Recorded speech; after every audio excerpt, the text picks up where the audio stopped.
Okay, you wanna set some of these in here? Family is everything for Chris Singleton. Want to help? No, Daddy, I don't need some. But the father of three says there is something about the relationship between a mother and son. There's a connection that a mother and son has that I feel like is like no other. You know, even with my wife and our sons now, but there's nothing like a mother and son. It doesn't matter if you 30 years old, I could cry to my mom right now and not feel like I'm less of a man, because there's something that a mom and a son has is just different. I don't know what it is. And I lost that evening. That evening is June 17th, 2015, the night his mother, Sharonda Coleman-Singleton, did what she had done many times before. She went to Bible study at Emmanuel AME Church.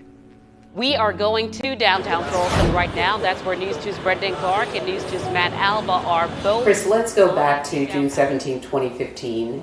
Tell me about a phone call you got. That evening, I actually, finished a baseball game and got a call from my mother's phone, and it was Miss Felicia who was calling me.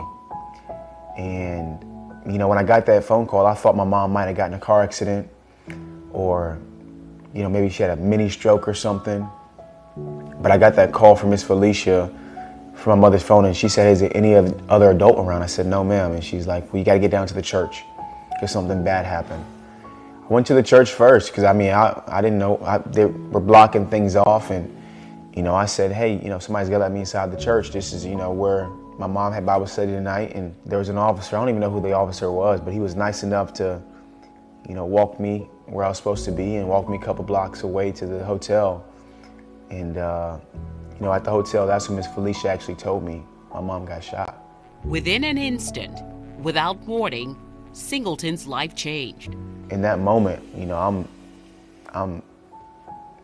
like, what do you mean? Like, I'm thinking there was a drive-by shooting or something, or somebody was shooting bullets in the air.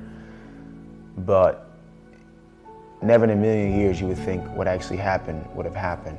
Like when you're 18 years old and you have a home life like I did, I was privileged and blessed enough to never have to experience death like that. Singleton, the oldest of three children, said his mother, who was a trained speech pathologist and beloved coach, was his hero. Smartest person I knew. And she studied the Bible. She was getting her dissertation when she was taken away. And so she was just super, super smart. And she would do these public speaking classes called Toastmasters, right? And I'm like, what are you doing that for, right? She's like, I'm just working on my craft. And so when I think about where I am today, oddly enough, I feel like my mom kind of prepared me for it. Like, I didn't want to be a speaker or like an author or anything like that beforehand. Like, that was not my goal.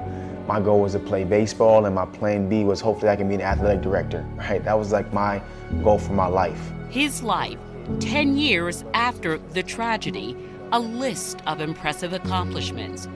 Singleton played professional baseball for the Chicago Cubs, has written best-selling children's books, spoken to more than 50,000 students and hundreds of organizations. I try to live my life in a way to honor her legacy. I think my mom would be extremely proud. Despite the accolades, there is a void, a loss, a longing for his mother to see the family he has created. 7 is CJ, Caden's 3, and my baby girl Carter, she's almost 2. I often think about what kind of grandma she'd be. I wish they would feel her love the same way that I did. I know she spoiled my kids, and I know she'd be at my son's baseball games. We got All-Stars coming up for North Charleston. She'd be there cheering them on and supporting them and kind of embarrassing them like she did with me, right? My little man just made straight A's, so she'd probably give him, $20 or something for that.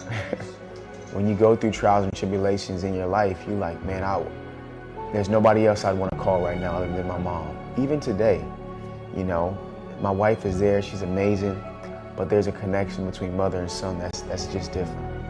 And now Singleton is the person who his brother and sister, now independent young adults, help guide through life.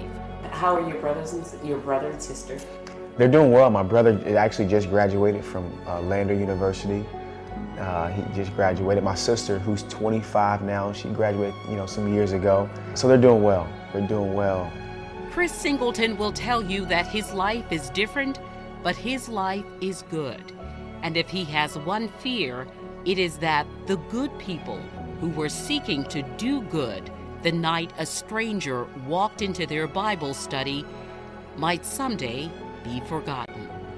A fear that I have is that I won't be able to remember her voice. I won't remember what she would say in this moment, in this situation. And part of the reason why I always talk about her and talk about my church family is I never want people to forget about my mom and the other people that lost their lives. Like, that's a big fear that I have. And so whether I'm talking to you or just talking about my mom to anybody, like, I want people to remember her.